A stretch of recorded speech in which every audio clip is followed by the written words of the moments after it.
Welcome everyone, and thank you so much for watching.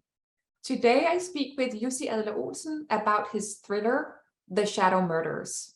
The book is fast-paced and suspenseful and explores themes of evil, determination, and the psychological toll of investigating crime.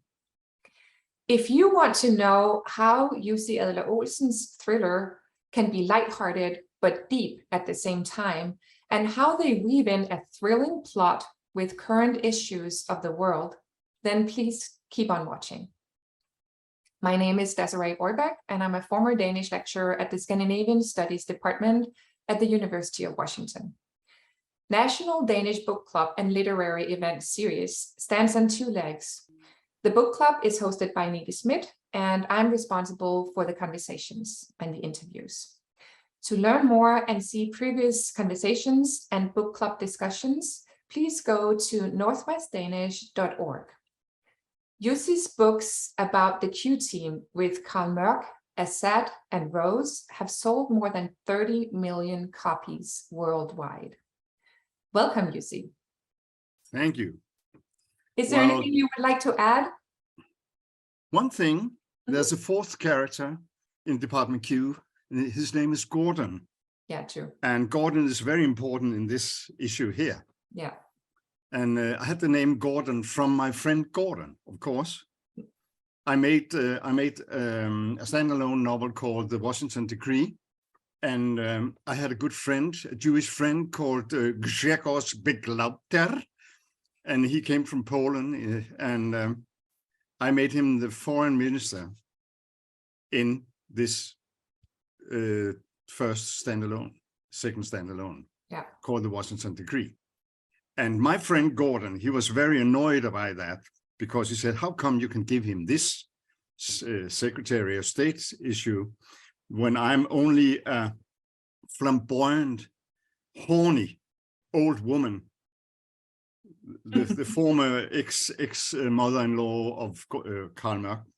I really hate that. Well, I said to Gordon, that's your surname, but the Gordon, you can have it in book number 5.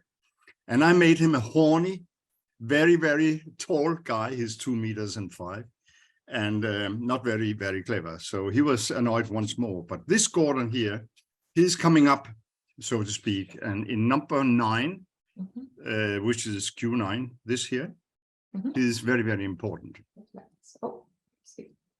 The camera won't pick it up. Yeah, he is very important, and we'll get back to him. But for those, Jussi, who are not familiar with your multi-volume series, would you like to tell our viewers about it?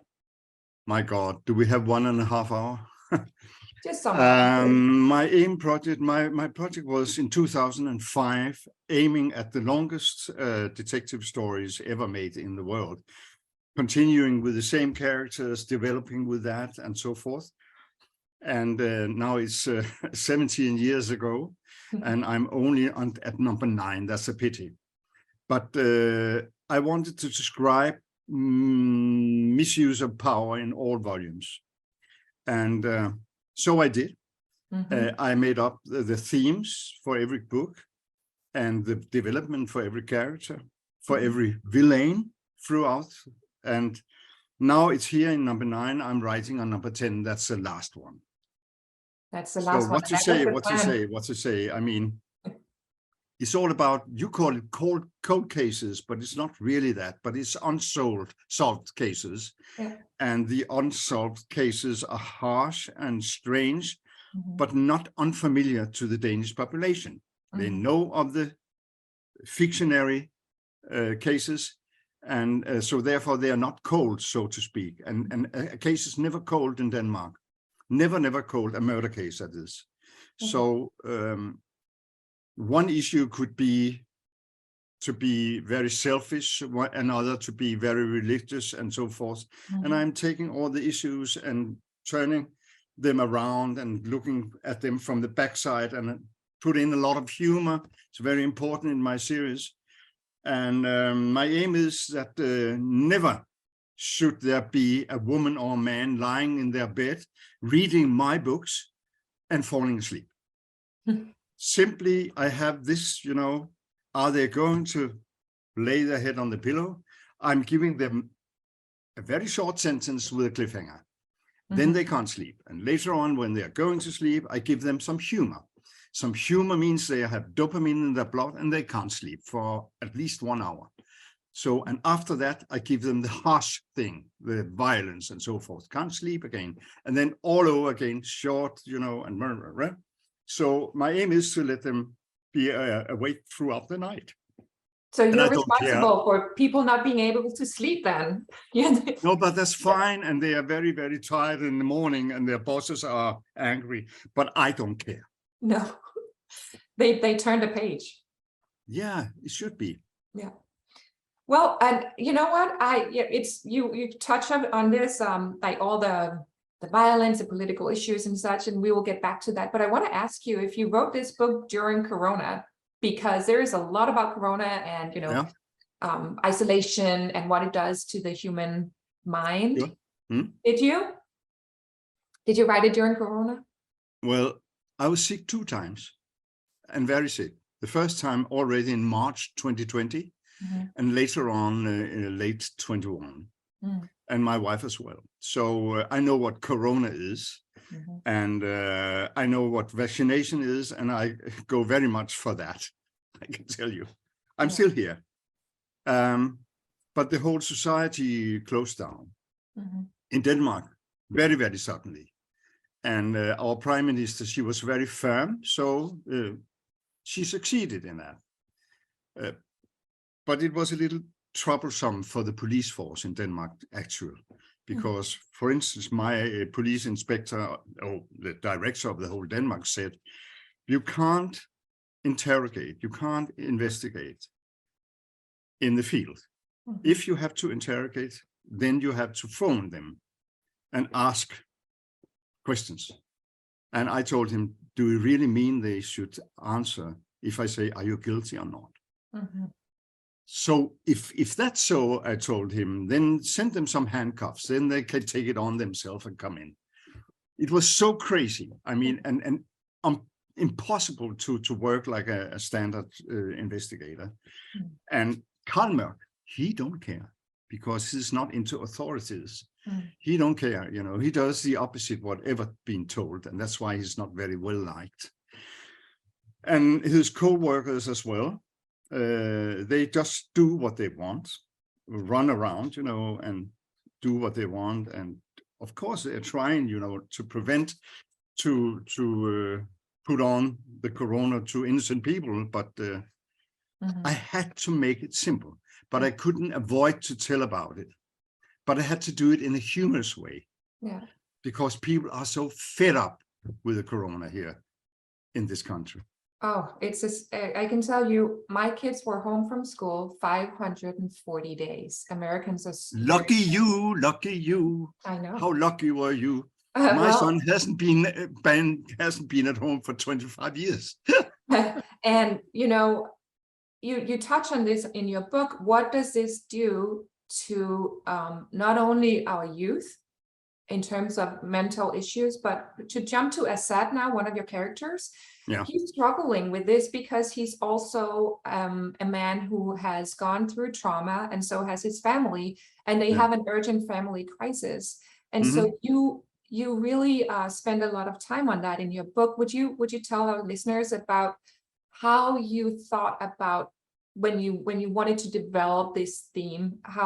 What was it you wanted to tell your readers? I mean, if Assad can survive, everyone can. Assad is a role model for every Dane, and especially for every Muslim here in this country.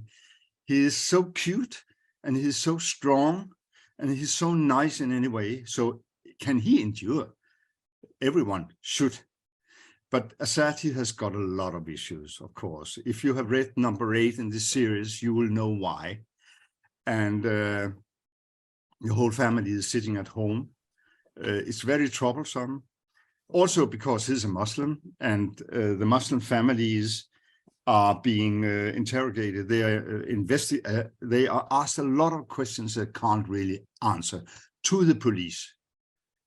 And he, he resent that. He will not do that. And that's a problem for him. And maybe you will see what is he going to do in number 10 about it. Yeah. Well, I like it. And it's I feel like you're closing it down a little bit to you say number 10 is going to be your final one. And because Carl Mørck is struggling a little bit to stay engaged. He's looking forward to retirement, but he's still super invested in solving crimes in his own way. Like you said, I read somewhere that the Danes are the least authoritarian people in the world. They don't like to obey by the rules. Donald Trump wouldn't have a chance in Denmark. We would laugh, from morning to late evening of him. The man without any moral and ethics. So, but you're right. Yes, it's a problem with authorities in Denmark. I was at the Queen and I titulated her wrong once. Next time I didn't. Third time I didn't. But the first time, you are my God, your Royal Highness, I said, instead of your Majesty. And that's I have to say to the viewers that I don't really hear everything you're saying, so I'm improvising a little, but that's me. I'm sorry about that, Jussi. So let me ask you something else. I hope you can hear me. So, because this is a segue, right? We don't do things necessarily the right way in Denmark all the time, and we're not good at following rules and protocol. So political correctness is definitely not your character's strong suit. So I'm wondering, are you pushing back on the debate about what we can and cannot say before we get canceled? Is that kind of a little cheeky nod to that? Oh, I'm not trying to embarrass anyone. No. There are borderlines, what you can do and what you can't do. I'm thinking of this troublesome story about the drawings of the Muhammad a few years ago. And we annoyed a lot of people, and I was sad about it, because it was totally unnecessary. And I don't make fun of handicapped persons, and I make fun of the strong ones. But not with the pointed finger, because do you know what happens when you do like this? You have this back. Yeah. Every time you have this back. And I'm trying to avoid that, to make fun of other characters, to be unpolitically correct with humor. Because with humor, you can make a bridge over the gap of differences. So they know I can laugh on myself too. Yeah. And if you can do that, there's a handshake. Then we can talk. So, of course, it was on purpose that I do that. Yeah, and that was actually my next question, because you address vulnerable people and those in society who tends to get the short end of the stick. So it feels to me like you use some of the characters as a vessel to comment on events or topics that are debated. Yeah, that's true. Yeah, very true, very true. Yeah, but it's who are the main characters in my stories? The victims, of course, and then next the villains, and then next my characters, and then next the one behind my characters, and then next the society of Denmark. So if you see that line with the victims in front, you know that I try to, even if they don't deserve it, to give them a little empathy. Yeah. And empathy is the main issue of all my stories, and maybe you can't feel it because you don't believe in that I have it. Such a gruesome person like me. But empathy is the most important thing. And with empathy from everyone to everyone, I had nothing to write about. So I'm describing the lack of empathy here and there. And the victims are therefore, of course, my main issues to describe. Yeah, I think you do that very well. It came across, at least to this reader. Thank you. So I want to pivot a little bit and ask you about, again, in this book, you you deal with what captivity does to the human body and to the human mind. And I think I remember Kvinden I buret, I don't know what it's translated into, but you have dealt with this theme before. What is it about it, like captivity, that fascinates you so much? There are so many kinds of captivity. Yeah. I mean, for instance, in a marriage. Yeah. And the harsh form for captivity, like Fritzl in Amstetten, and you know, whatever happened around the world, people, especially women, being kept in cellars and so forth.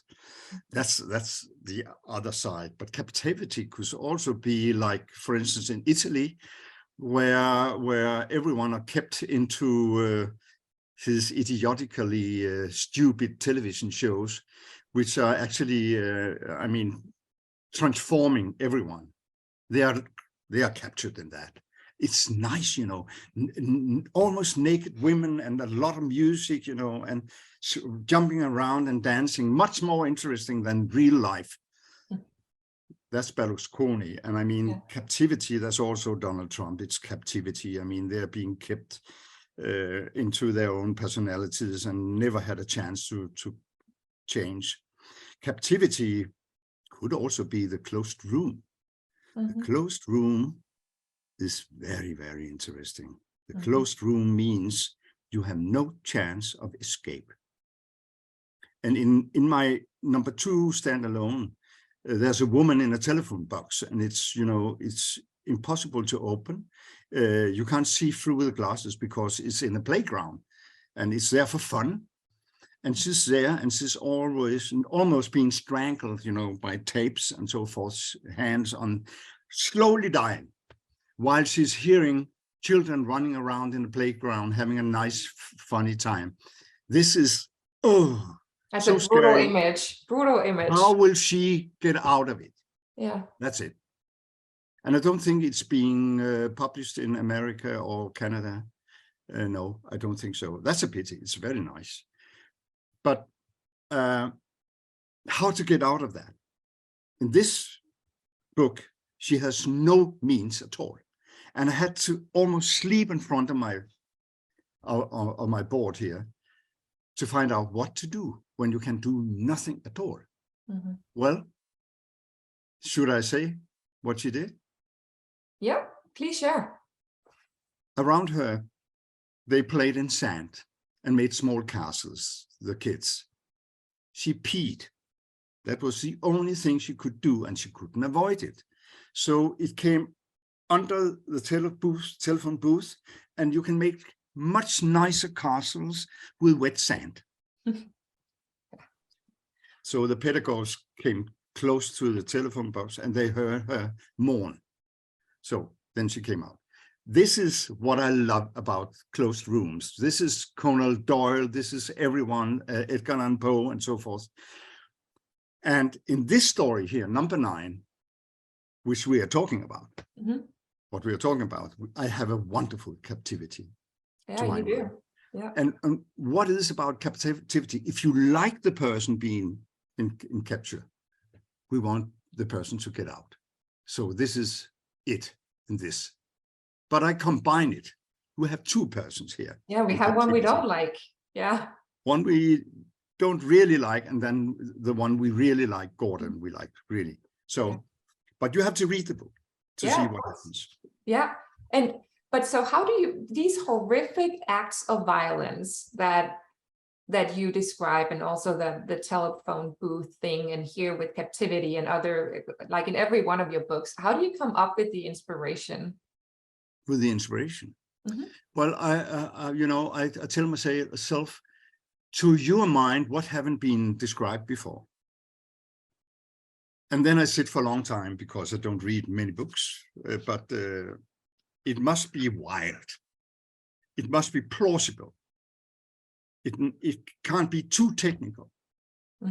For instance, I'm writing on a standalone now, and this is the best closed room ever described in the world history, to my mind. It's coming out in a few years. So it's just to make my fantasy not wander, but to be thrown out in orbit, and then taken back again. Let's see what happens here. Captivity. I was brought up in a mental institution because my father was a psychiatrist. And I saw captivity in so many ways. Cages in 1955, before psychopharmaca, where women and men were out in the summertime, screaming at me, totally insane. And the year after, you could talk to them because they had psychopharmaca. Very nice invention. Or being strapped down, because that was a treatment also in my youth. Or to have electroshock. To see directly into the eyes of the person who are having this electroshock in 2 seconds is terrifying. And I did it sometimes because we peeped into the window. And that form for captivity, you can never wish that for anyone. So maybe I was, influenced by my childhood. I think so. Yeah. Even the departments, they were so different. One was quite open and one was totally closed. Who's there at the closed department? We could go, we children, my father, he was a head doctor. We could go everywhere except for in this department. So that was exciting. Yeah, of course. You do what you're not supposed to do. But that brings me also to, in your book,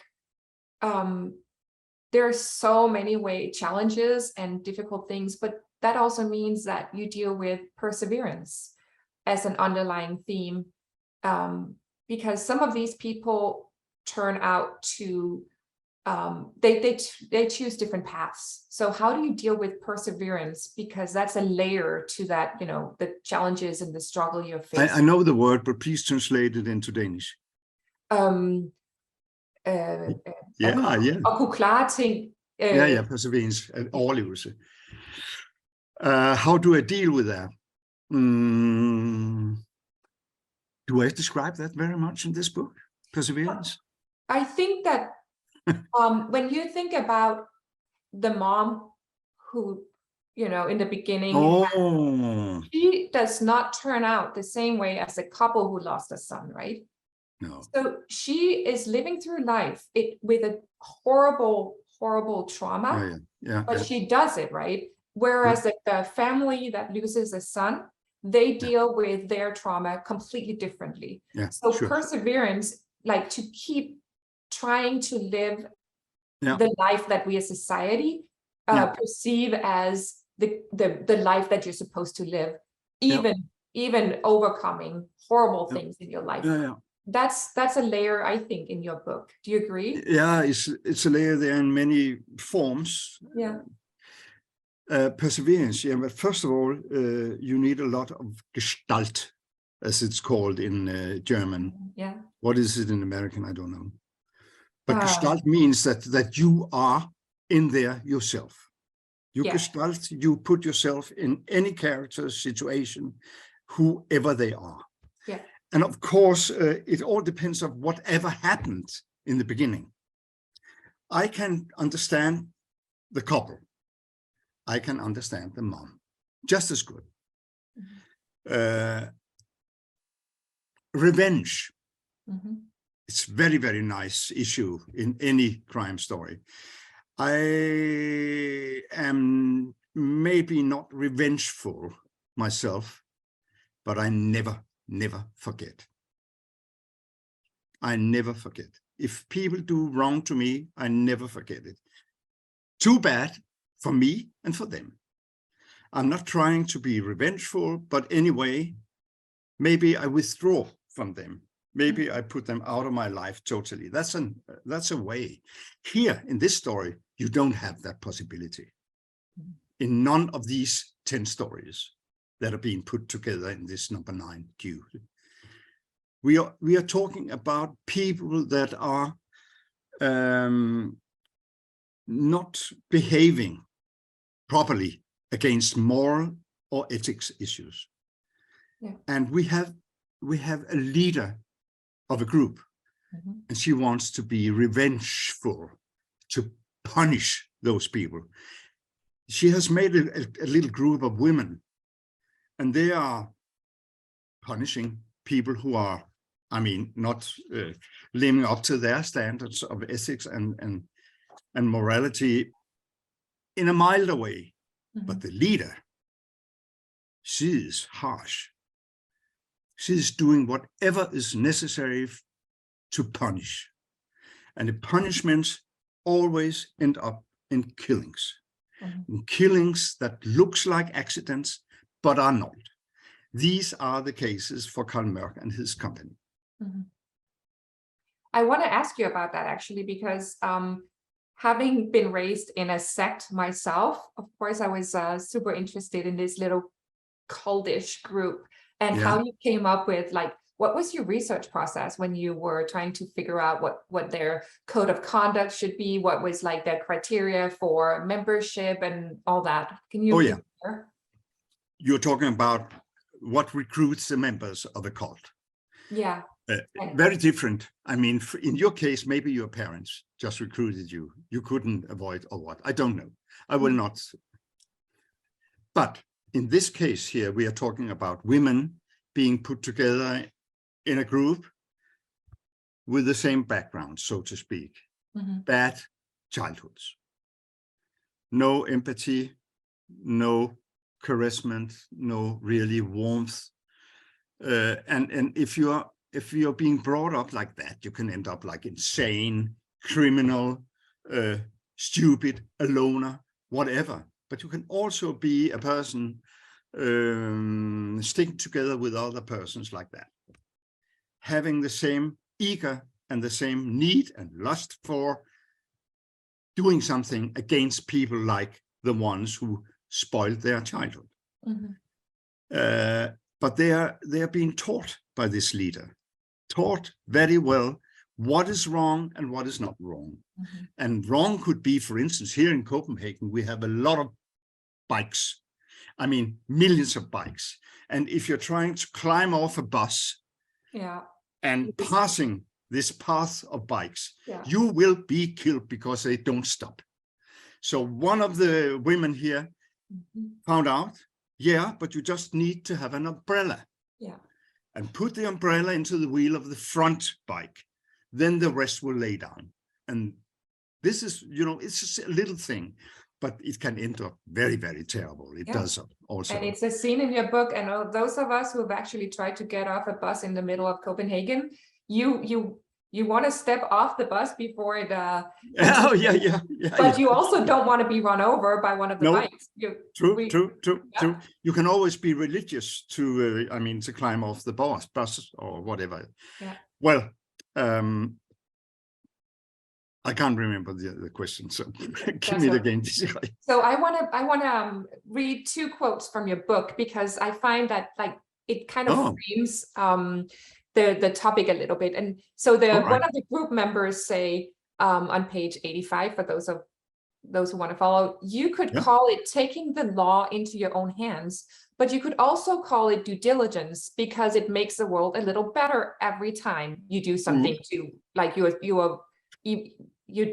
doing civil obedience, and some would call it straight out violence. But the other side, the law side, like representing the law, there is another quote on page 216, and it says, in a democracy, even bastards have to be given a fair chance of survival. If not for their own sake, then at least to preserve the humanity they did not give a shit about.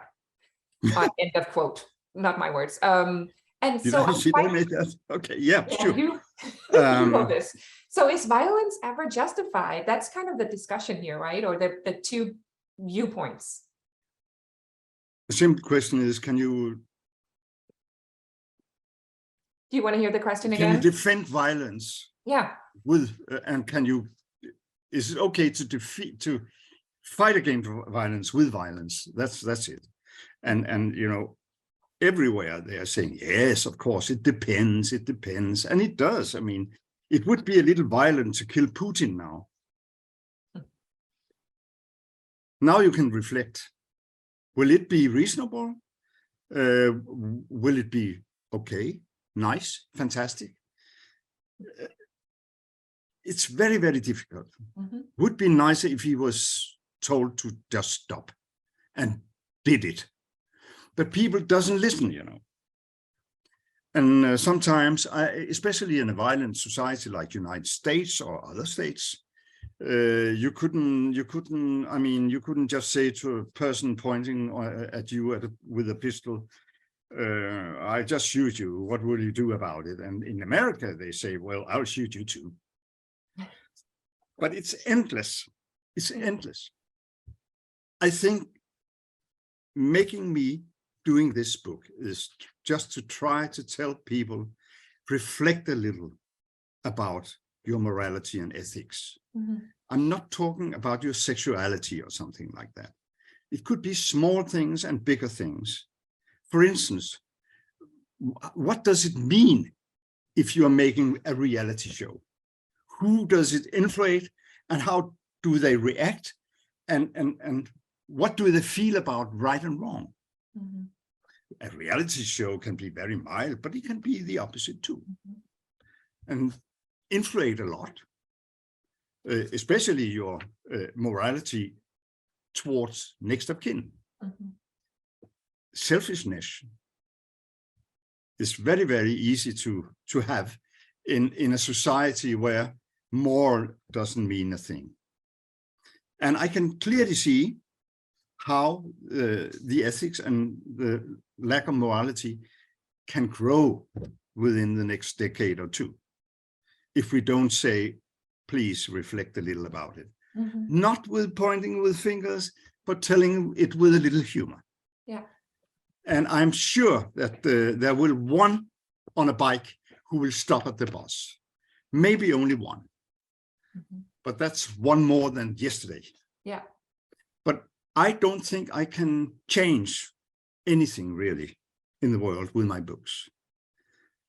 I can try, and I can, try to charm it into them, but will it help or not? I don't know. I have a lot of fans throughout the world, and I would not say that they are empathic, all of them, full of ethic and moral. I don't believe they all are, but maybe 17% will be, and that's something. But I'm not a crusader. I'm not a crusader. I have to say, I'm not a. But you have a clear conscience, it seems like, because whatever you feel about certain things, like where do reality shows take us, how do we deal with mental health in youth and screen time and so forth, you get that down, you write it in your book. So you have stated your mind and you did your thing. Yeah. Right? Yeah. It's super fascinating, and there's so many things we could have talked about. Like I keep saying the youth and mental health issues and how we. I'm sure. Yeah, but so I want to read another quote actually, because this is another place where I sort of feel that you are standing up for the arts, and so the quote. Yeah, it's the quote is like this: I think the Minister for Culture and everyone else who chose to disregard the arts when distributing financial help should seriously think about what they've done. They have a lot to answer for. In the context, it's a friend to someone where we think in the beginning that she committed suicide. So my question is, when you place little quotes like that throughout your book and put it into your characters, and especially in this case, are you standing up for the arts, and do you feel enough was done during the COVID crisis? Well, it's a part of the COVID story. Mm-hmm. In the story. Yeah, a lot happened. I mean, they were very generous, in fact, the Danish state. They compensated a lot of persons, a lot of businesses, but not art. They closed down the theaters, closed the music scenes. I mean, people had nothing to do for 2 years and they had no compensation, whatever. So what could they do? They could, of course, they could write as hell, they could compose as hell in the meantime and starve to death. It was not reasonable. And a society like the Danish are very dependent on good culture. Because from there we have the critics, we have the positive new thinking and whatever, and also the nicest people. within the artists very often. To my mind, I became as an artist when I was like 45. I was a businessman before that, also a publisher. And I couldn't have been surviving all those years without the artists. I was a head manager of the peace movement in Denmark. We had all the rock orchestras and, the Joan Baez's types and so forth. And we couldn't do without them because then we could sing together. Now, the artists, they protested like that and used the televisions, singing together at the telly. And suddenly all the population of Denmark sang together in the morning, in the evening. It was so fantastic. So I expected it to go further on after the COVID stopped, but it didn't. And now we can see a lot of artists that are out of work, simply gone. And there are other things too. The bestsellers, they survive always, they do. But selling a lot of fewer books, it's all over the world, fewer books. We're not talking about 10% fewer. We're talking about 40, 50% lesser. And then we had to invent a lot of new audiobooks and, and whatever, and e-books and so forth, but it didn't compensate enough. So that was a little gruesome of the Danish government. They didn't think of that, even though the artists protested. So I had the possibility of just mentioning it. Yeah. So I did. You did. Yeah. I'm sure it's much appreciated because you have a large voice in this field, right? You're the best-selling author of the country. Yeah. So I also want to ask about your one of your overall themes in the book, because you're talking about who's contributing positively to society and who's not, who's maybe even destroying the planet as well. And you have a lot to say about that in your book. Would you share a little bit with our audience? When I was a kid in this mental hospitals, I was not afraid of the patients. I was afraid of the doctors. In 1955, they were small kings, all of them, and they could spoil a life within seconds. Lobotomy and whatever they did. I had a father, he was very empathic, he was controversial, and he was strong. So he changed a lot in mental hospitals. But I could see the misuse of power everywhere. In number 4 of this series, in Journal 64, I'm talking about women being placed in an island in Denmark, and this is a true story, because they were promiscuous. They were called dumb, but necessarily they weren't. So, and they were sterilized, or else they couldn't leave the island. The misuse of power, as I see it everywhere, in a school class and whatever, I hate it so immensely. I hate it so much, but I don't hate power. So I want to bring forward the power, the good power. I mean, the power that are dealing with the problems of persons, that are seeing the weak ones and helping them, that are giving out empathy, maybe their wealth too. That I love very much. And if it's in a government, you have the good power. You have a fantastic country. And in many, many years in Denmark, we had a fantastic government and country. And then there came a person, I will not mention him, his name was Anders Fogh Rasmussen. Oh, I'm sorry. And he was liberal in a very, very wrong way. That suddenly meant that you are the most important of all people. And then comes the nearest family. And here are the elbows, and use them as much as you can. And that means today, if you're going in the highway, for instance, and you can go 110 kilometers, and you are in the 3rd lane and going 110 kilometers, then very, very often, I mean, every time, there will be a car passing you from the inside, and that's wrong, doing this. That was not usual before when I was younger. We gave place for each other.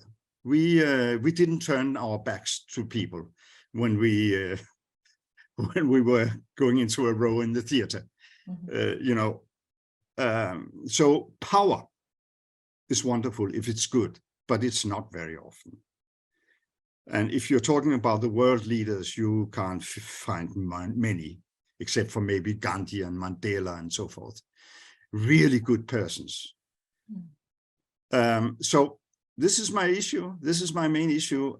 But I love to put forward the misuse of power and bring it, I mean, with the fisted hand, smash it into the face of my readers, so they can really understand, you know, what my goal is with this person. Yeah.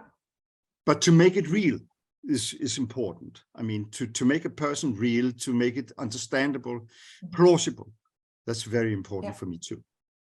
I love that. I love it. I think this is a very high note to end on, unless you want to add something. I think this is a perfect place. I can only encourage people to read the latest volume. Do you have anything you want to add, Jussi? Oh yes, please send up over the readers to me who can make number 10. Because I'm struggling now.